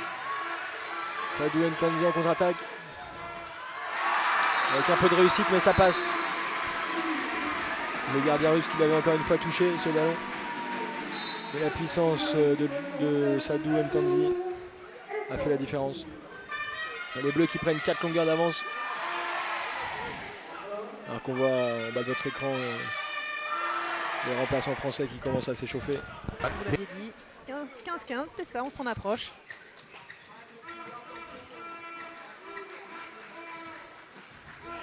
Et Quintin qui donne ses dernières consignes aux joueurs qui vont rentrer. Une très bonne lucarne à trouver par la Russie.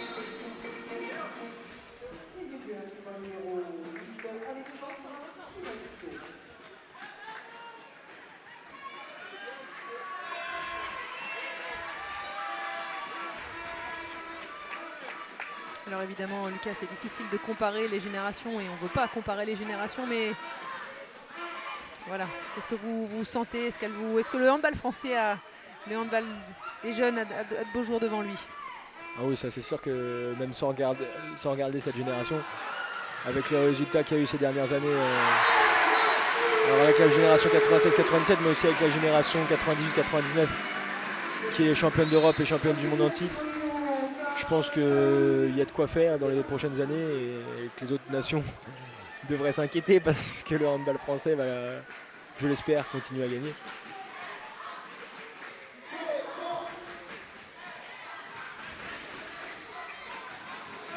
Les 3 équipes de France sur le pont ce week-end. Seuls les minots étaient sur le sol français. Et les juniors sont en Slovénie et puis donc l'équipe de France les experts au Danemark pour la Golden League. Sergei Ivanov qui trouve encore une fois la solution dans la défense française, son 6e but d'aujourd'hui. Lui qui était meilleur buteur de la compétition avant cette journée, qui devrait finir meilleur buteur.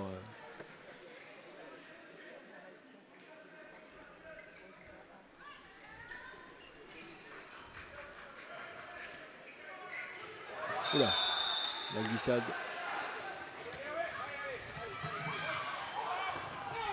Oh, le très bel arrêt.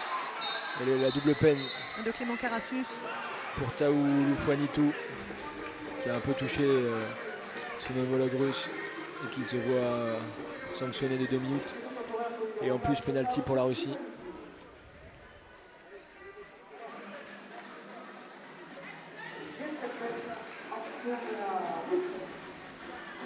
Stéphane Charcot pour tenter de transformer ce penalty.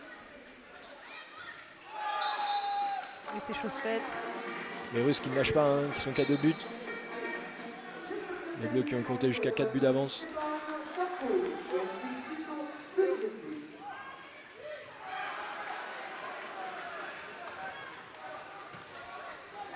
Un nouvel échec pour Mathieu Salou.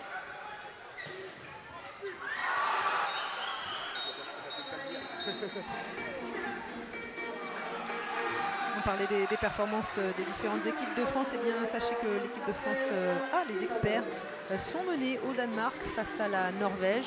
C'est le remake de la dernière finale du championnat du monde.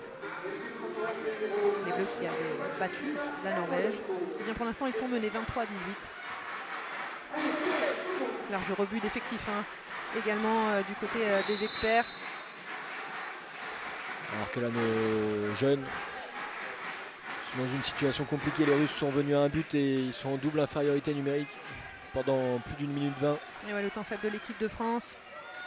La tentative de Kung Fu, c'est raté. Peut-être un peu gourmand là dans ce genre de temps faible. Sergei Ivanov pour le capitaine russe qui pose le jeu. Le renversement et le temps mort. Posé. Bien posé d'ailleurs parce que son ailier avait raté. Bien posé par l'entraîneur russe. Il reste 13 minutes à jouer dans ce match. Seulement un but d'avance pour l'équipe de France.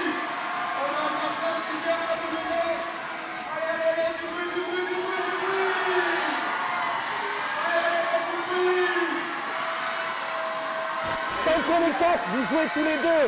Croisé, remise. Dès qu'il y en a un qui attaque, qui n'a plus la balle, c'est un strict, vous venez bloquer. Les arrières, vous prenez les blocs. Ok. Tant qu'on est 4, vous perturbez, mais la balle, elle doit aller une passe de plus. Une passe de plus. Ok.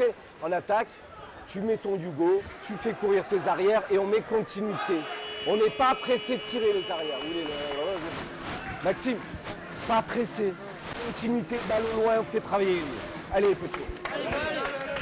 Quentin qui a insisté en attaque sur la continuité du jeu, c'est-à-dire à jouer longtemps, ne pas se précipiter et prendre des shoots en demi-position. Ouais, quand on ne sait plus trop quoi faire, qu'on doute un petit peu, on a tendance à se débarrasser du ballon. Et puis la lucidité en fin de match. Évidemment, qui peut on faire est défaut. Un peu moins frais. Mais là, à 4, ça va être compliqué. Le passage en force, ça c'est très très bien défendu de la part de Mathieu Vigneron, qui a donné son corps à l'équipe de France pour provoquer ce passage en force.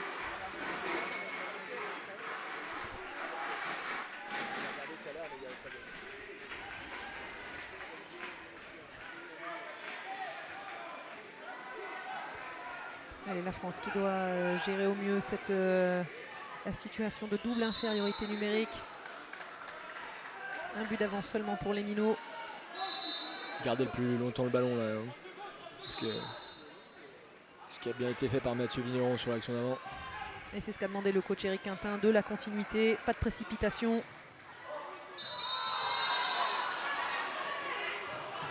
La perte de balle, mais c'était un peu... Théo Müller qui espérait peut-être une faute. Touché au visage, on a l'impression. Il aurait pu. Malheureusement, les arbitres en ont décidé autrement. Les Russes qui bafouent un peu leur handball là, alors qu'ils sont en supériorité. Et Sergei Ivanov qui provoque le pénalty dans l'intervalle externe.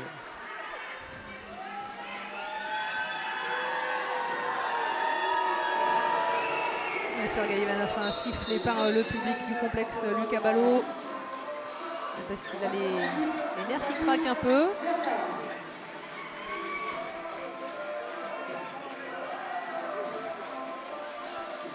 Et on retrouve Stéphane Charcot.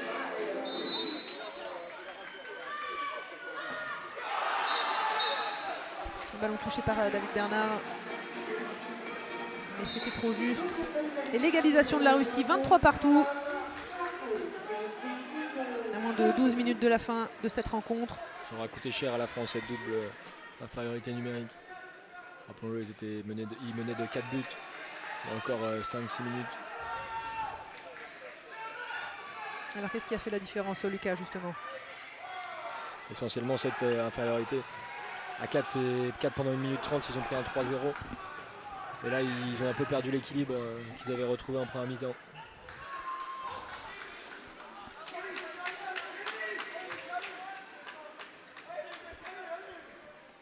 Alors qu'il reste plus que 10 minutes à jouer, rien n'est fait dans ce match. Et Jotam Mandandou sur le banc qui encourage ses partenaires.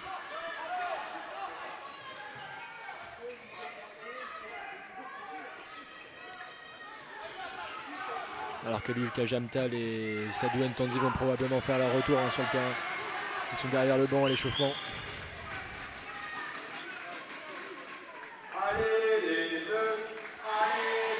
Ça ne se fait pas attendre d'ailleurs avec Kenny Vermont. Très copain avec Sadou Ntanzi. C'est son grand frère un petit peu, c'est ce qu'il dit. Tous les deux titulaires du pôle de Beaune. Et la nouvelle parade du gardien russe. Vladislav Martinenko.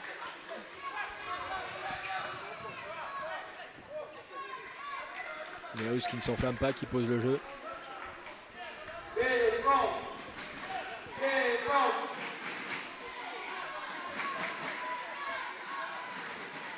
Et la défense réclamée par le speaker du complexe, Lucas Ballot. Oh là, c'est gentil de la part des arbitres.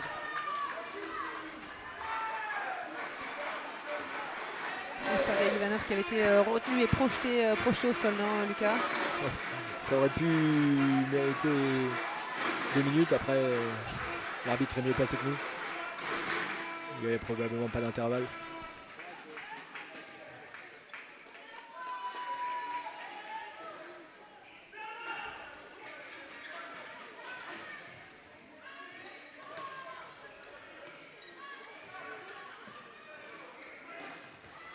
C'est contré par la charnière centrale russe.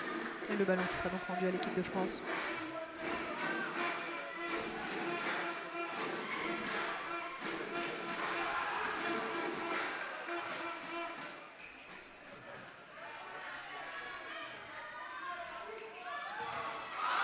Et la barre retrouvée par Sadou Ntanzi. La balle sera rendue aux Russes.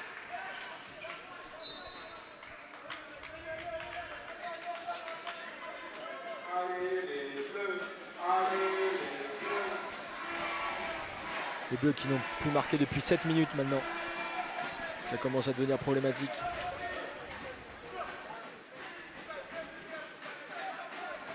On est 23-20.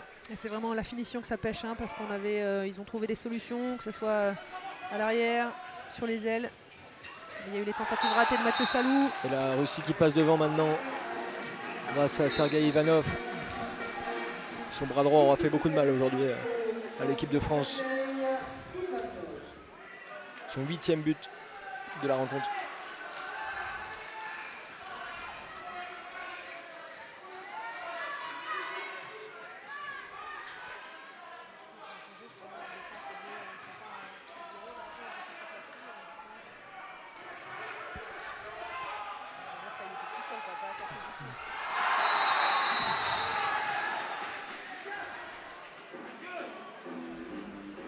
Le banc russe pas content.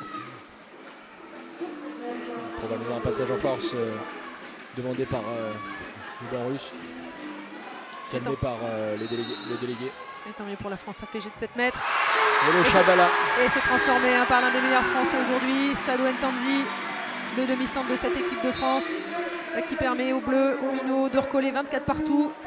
À 7 minutes de la fin, on entre bientôt dans le Money Time de cette rencontre. 6e but pour Sadou Ntanzi, très précieux encore une fois aujourd'hui.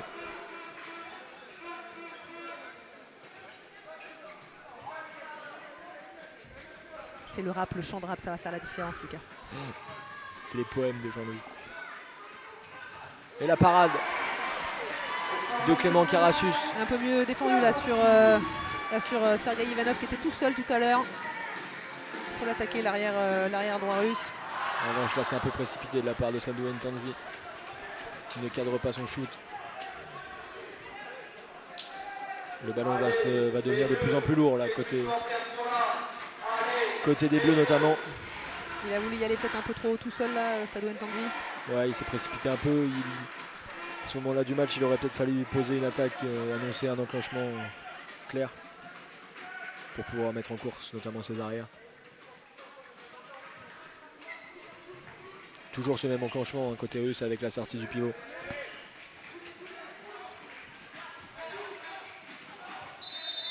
Ça c'est bien défendu de la part de Lucas Jantal.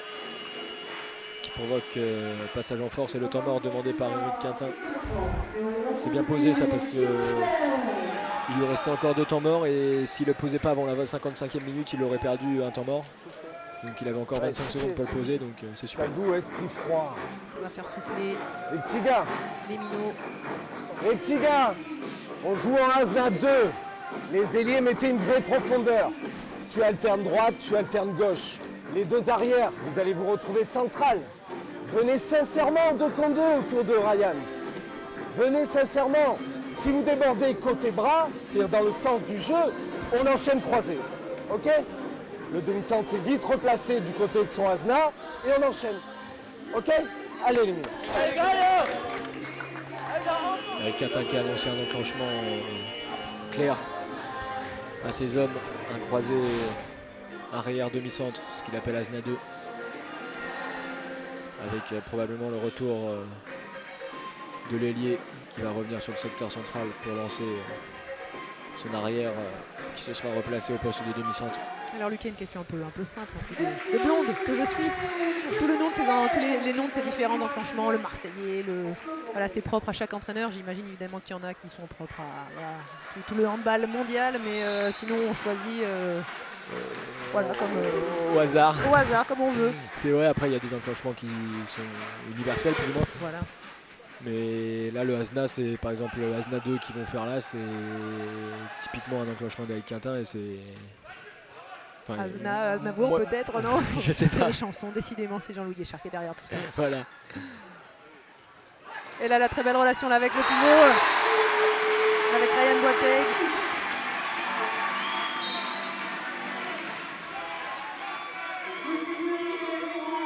Les Bleus qui repasse devant.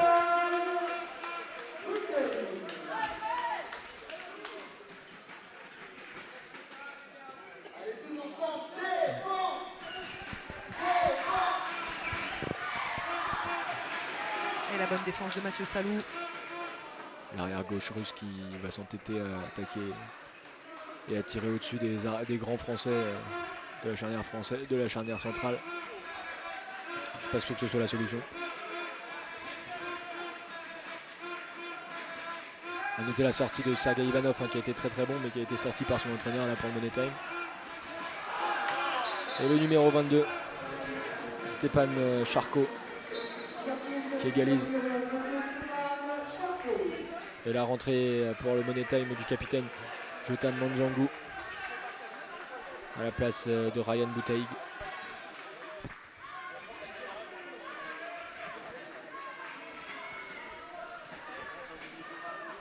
Un petit appui du public là sur pas de trop.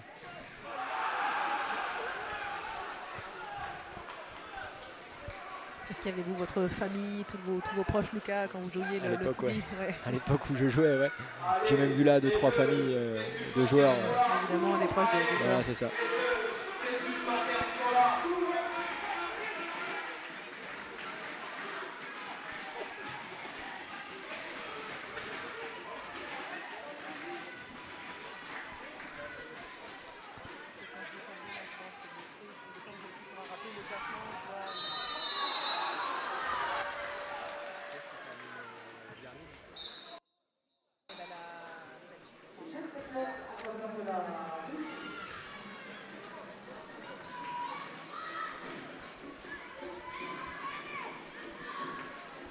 Et le nouveau pénalty obtenu par la Russie.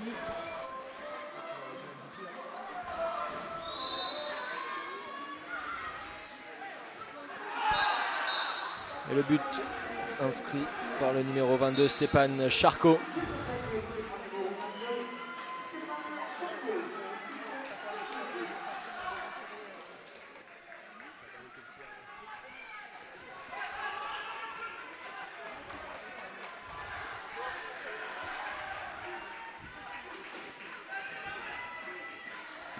Le Asna 2 comme est demandé par Eric Quintin. Au temps mort.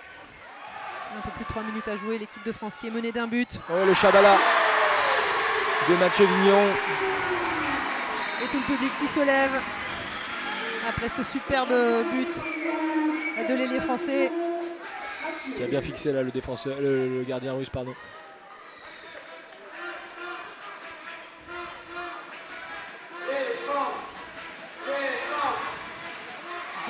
Partout, 3 minutes à jouer entre la France et la Russie dans la finale de ce Pierre Tibi 15e édition. Tournoi de référence pour les jeunes. Avec Quintin furieux là contre son numéro 2.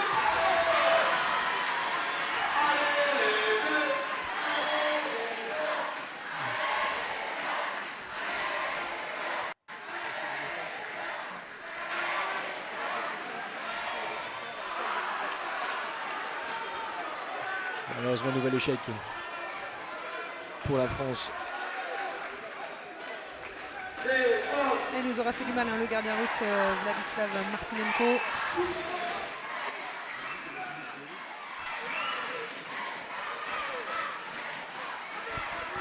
Le pourcentage n'est pas magnifique, mais il a fait des arrêts au bon moment. Allez, une défense là pour les Bleus. L'arbitre qui lève le bras, 6 passes maintenant pour les Russes pour trouver la solution. Et tout le public qui est debout pour encourager la défense française et ça paye.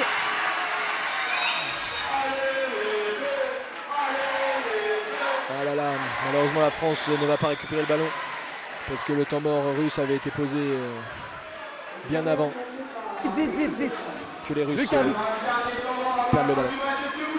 Donc temps mort par la Russie.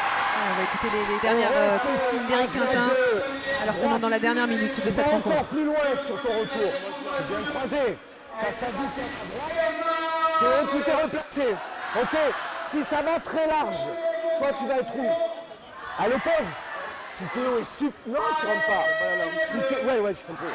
Si Théo est super large, tu prends large. Il te trouve au kung fu. Ok. Ouais. Mais on est en défense. Même défense. Tu l'as eu ton passage en force, mais un peu tard, ok? Il fallait un peu tendre l'oreille, mais vous avez tendu l'oreille, Lucas, j'en suis sûr. Quintin qui a demandé à ses joueurs de rejouer sur le Asna 2, l'enclenchement qu'il avait demandé tout à l'heure. C'est le fameux croisé arrière demi-centre. Le demi-centre va ensuite aller chercher son ailier pour avoir un arrière droit qui s'est replacé fort central. Et dans la continuité, Eric a demandé à son ailier de donner en kung fu à son arrière qui s'est replacé, un peu compliqué. Mais je pense que déjà, il ça va falloir défendre une grosse défense des Bleus, soutenue par tout le public.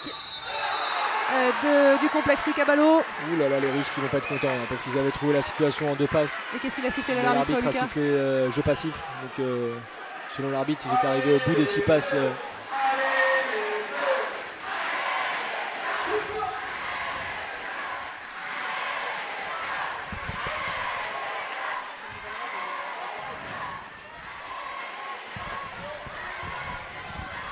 Aznado. Aïe aïe aïe aïe aïe, il avait le manque. Et le poteau. Et la possession va être russe pour la gagne. Il reste 10 secondes, il ne faut pas le prendre celui-là.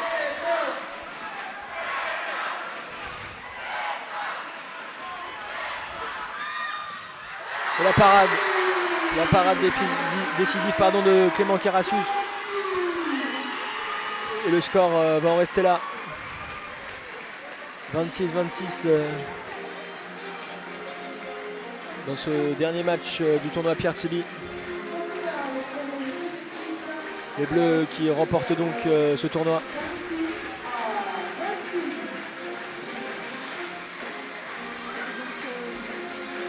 On a vu un match très engagé aujourd'hui entre deux équipes qui sont restées au coude à coude durant les 60 minutes.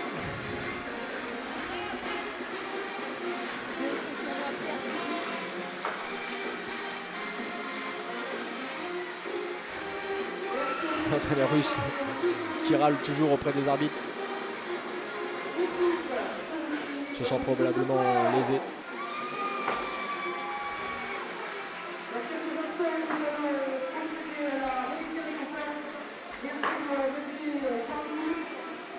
Mais l'essentiel.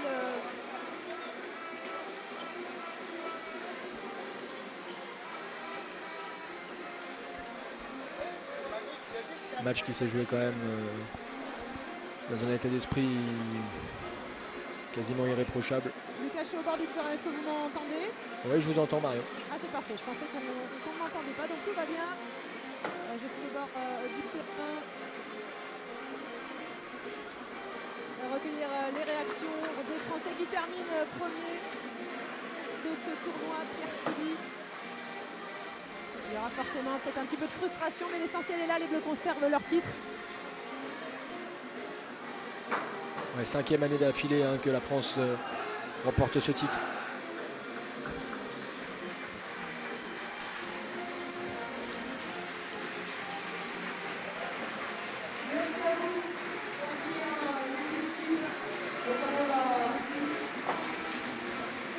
Le cri de guerre des Français. On aperçoit des sourires. Les mots de Sadouen Tanzi.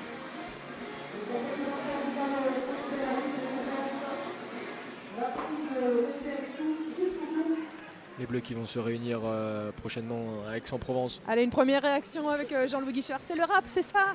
C'est ce qui a fait la différence.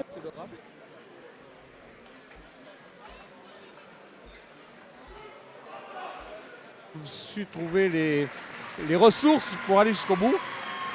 Voilà, après, on est là pour les aider à grandir. Hein. Bon, l'essentiel est là. Bien évidemment, il y a un petit peu de frustration. Ils auraient aimé gagner. Mais au final, ils gagnent. C'est la France qui termine première et les Minots qui conservent leur titre. Tout à fait, exactement. D'ailleurs, ils ont vraiment gagné le droit d'être des Minots. Là, hein. Ce soir, là, c'est bon. Là. Ils sont Minots à part entière, mais il y a du boulot. Est-ce qu'il y a une punition, une chanson prévue après, un truc? Je pense qu'on va leur expliquer qu'ils peuvent progresser. Je pense je vais leur mettre une sanction collective pour le prochain regroupement. Alors une chanson, un poème, je ne sais rien, on va voir ce qui va sortir de ma tête. Et alors là, c'est quoi la suite pour ces jeunes-là? Le regroupement est terminé, chacun retourne dans son pôle espoir? Donc là, ils vont repartir chez eux. Prochain regroupement, c'est à Aix, début janvier. Après, on va aller sur le Danemark. Et à partir de on va préparer l'Euro. Saint-Malo-Tigny, on ne change pas les bonnes habitudes. Merci beaucoup Jean-Louis d'être venu. On va tenter évidemment d'aller voir ces jeunes Français. On va attraper Kenny Vermont. Allez. Il y a un petit peu de frustration, j'imagine. Vous auriez aimé arracher la victoire, mais l'essentiel est là. L'équipe de France conserve son titre et remporte ce Pierre Tiby. Première victoire pour ces nouveaux Minots. On ne voulait pas se comparer aux générations précédentes, mais on est fiers de gagner ce Tiby cette année. Comment ça s'est passé cette finale? Racontez-nous. Mauvaise entame de match. On aurait souhaité mieux faire en première période, mais c'est l'espoir. C'est pour ça qu'on aime ça, donc ça nous a mis un peu d'adrénaline. Deuxième période, ça a été, on a essayé un peu de recoller au score. On est passé à +1, on est reparti sur les -1 et au final on fait un score de parité.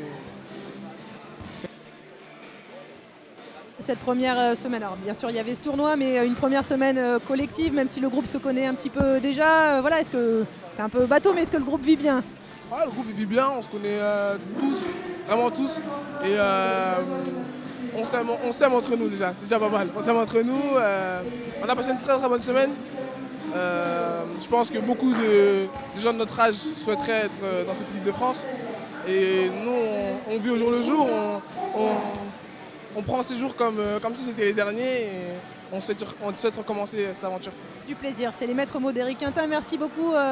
Merci Kenny. On va tenter d'aller voir d'autres joueurs. Qui est-ce qu'on va... On va aller voir le maître à jouer de cette équipe de France, Sadou. Je l'interromps en plein briefing. Bonjour, félicitations Sandy. Je vous coupe là, c'était quoi? C'était le débrief un petit peu? Ouais, le débrief, ouais. Alors qu'est-ce qu'a dit un peu le capitaine de cette équipe? Le capitaine a dit qu'on a eu très chaud, il fallait être constant. À un moment, on était à +4, donc il fallait vraiment être constant et pas perdre des balles bêtement pour que les Russes nous rattrapent. On savait que c'était des bons joueurs et qu'ils allaient coûte que coûte jouer, continuer à pousser les ballons jusqu'au bout pour essayer de nous rattraper. Et c'est ce qu'ils ont fait. Donc franchement, ils ont bien mérité aussi le match nul, même si nous aussi on a essayé on a mérité aussi. Alors c'est quoi du coup le sentiment? C'est de la frustration ou c'est quand même la joie et la fierté de remporter ce tournoi à Pierre Tiby puisque la France termine au classement première? Un peu de tout en fait.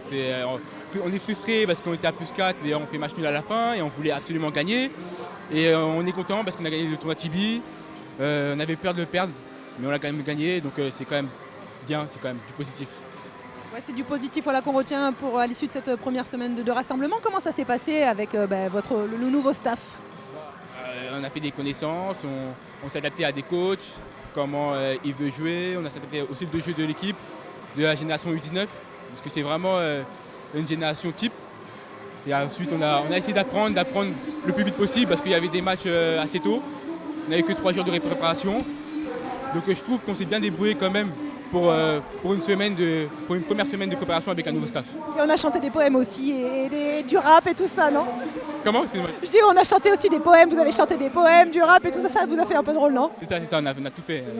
On a un peu rigolé grâce à Jean-Louis Guichard qui nous a fait un peu, qui nous fait descendre, qui nous détend un peu quand on est stressé avant les matchs et même après. Franchement sans lui, c'est pas la même chose. Et là, la suite alors du coup, c'est on se dit au revoir ce soir et tout le monde retourne dans les pôles espoirs? C'est ça, pour ceux qui habitent en France, ils rentrent ce soir avec leurs parents et ceux qui habitent plus loin, ils rentrent demain matin. Et après, on se retrouve, j'espère, une prochaine fois à Aix normalement. Aix, et on espère l'été prochain une nouvelle médaille d'or pour ces minots. On vous souhaite bonne chance et bonne route. Merci beaucoup Sadou Ntandi d'avoir été avec nous.